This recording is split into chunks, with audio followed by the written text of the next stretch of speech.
Patty, what does it take on these nights where it may seem like it's hard to get a flow? What does it take on nights like that to pull through and persevere and get a victory? As hard as it might be at that point in time, the big picture, I think,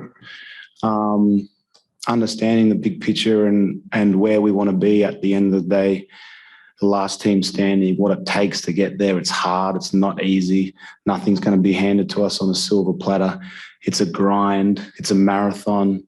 And nights like tonight, you just got to dig deep and find a way to be infectious in a good way and be able to spread those good vibes on the court, on the bench, no matter what it is. Hustle plays, get the team going. I think the big picture perspective is the answer to your question.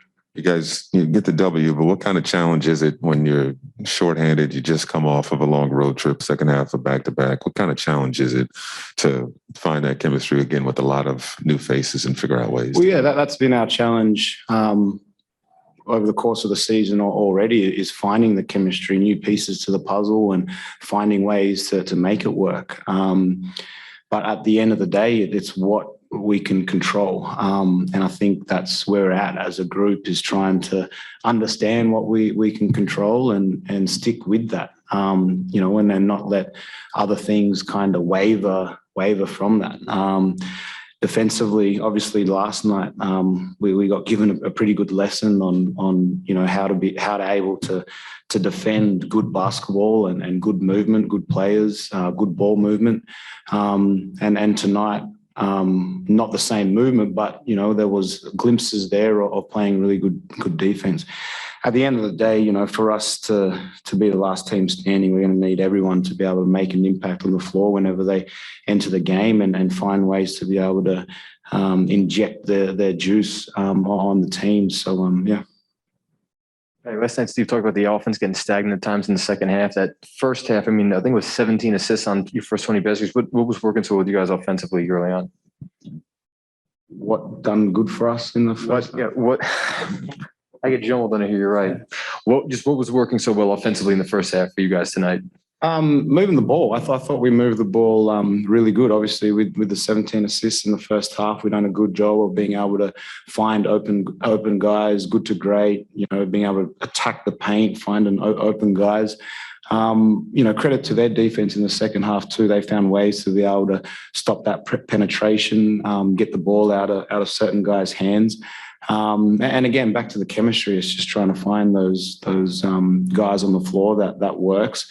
But at the end of the day, I think, again, if we're able to find a way to control the game on the defensive end and let that flow to the offensive end, and now we're coming downhill with a little bit of momentum in transition, and that's how we would like to play. But credit to how they came out in the second half and were more physical and running around and made us scramble. Patty, you had that cold stretch where I think you were 6 for 24 from downtown for those few games.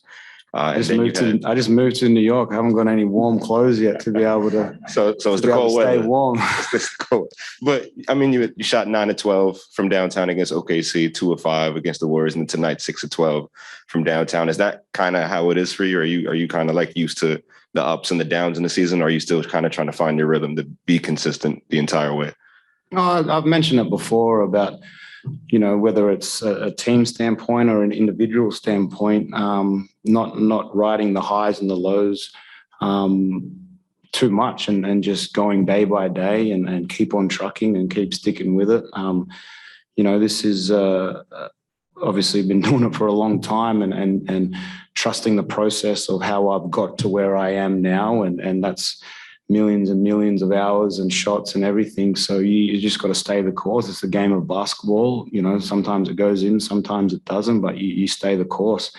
But I think back to the other question, it's also finding the chemistry on court and where you can get to your spots and where you can, find open ones and feel good about it too. So I think there's a number of factors in it, but the bottom line is you never ride the highs too high, you never ride the lows too low, and you just stay the course and stick with it. And correct me if I'm wrong, but you've come off the bench for most of your career. Do you enjoy starting? It's different for sure. Obviously with who I'm playing, but it's a challenge in itself to be able to work out how to get a rhythm, how to impact the game, and I think it's a challenge, and you just got to keep learning on the fly, I guess. And I've mentioned this before, but I'm in such a great learning environment from the people that I keep bugging and asking questions on how I can develop and get better, from the coaches and the coaching staff to the players. So, I think it's one of those things of whatever role or position that I'm put in, you just got to try and maximize it as much as you can, and make an impact on the team.